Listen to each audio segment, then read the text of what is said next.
There are friends and families across the Piedmont Triad who don't know what happened to their loved ones, but a new effort is underway to try and bring them a kind of closure.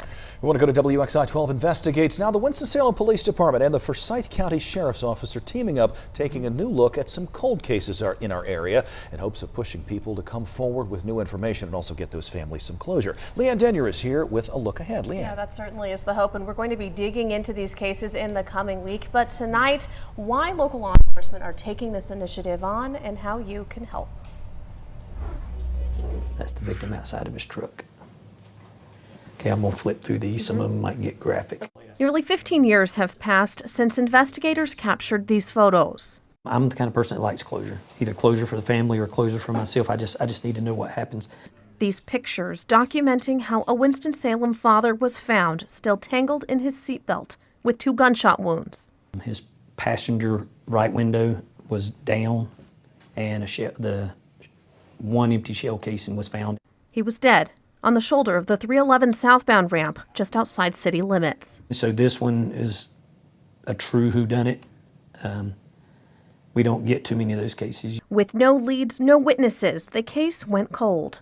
There are pages of police reports, evidence photos carefully organized about people like Renee Estevez, and there are area families like his without answers. There comes a time when we've exhausted all of our leads and all of the information that we have available to us has led us to a point where we still cannot take a case to court or arrest someone. Now the Forsyth County Sheriff's Office and the Winston-Salem Police Department are re-examining these cases. The new initiative aims to spark new leads in unsolved cases. And people are going to start talking. And once people start talking and people start sharing, we're just hoping that they share it with the right people. 12 Investigates is joining with the Sheriff's Office and Police Department to share information about these cold cases. The Sheriff and Police Chief say they're hopeful hearts have changed, but whether they have or haven't, the tools to investigate homicides have.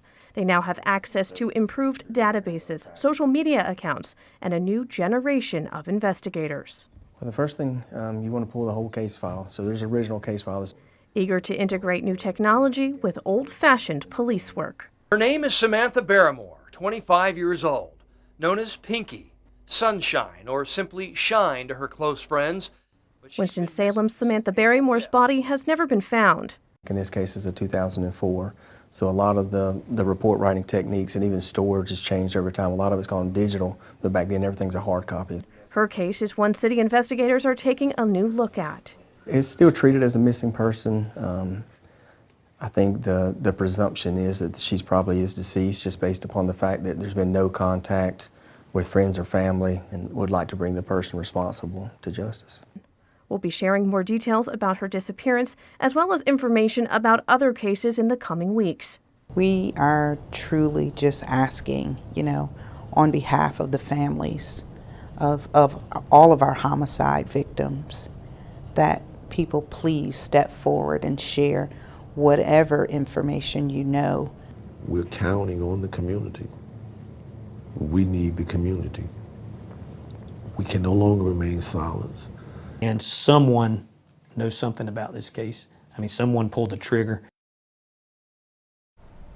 That certainly was interesting looking into all of these cases, and we'll be diving further into both of those cases that we introduced you to tonight as well as others. And I did speak with the daughter of Mr. Estevez just this afternoon. She said that she's hopeful that the family can get justice for her father after so many years. Understandable. Yeah, closure, something a lot of families would like to have. How many of these cold cases are we talking about, Leanne? So we sat down with the sheriff and the police chief at the same time, which made for a really interesting conversation. So the police department's cases go all the way back to the 1920s. So Wow. they have 100 or so cases. The county only has 9. So we're going to be working together. We're going to be working with them to try to see where information might cross over between the jurisdictions. It should be really interesting, but we really are hoping that the community comes together. If you remember anything about these cases, there's a lot of cases that we're going to be looking into. So we're anxious to try to get these folks some answers. Thank you, Leanne. Interested in seeing where all these stories go. Leanne, thank you very much. We'll check in with you in just a little bit.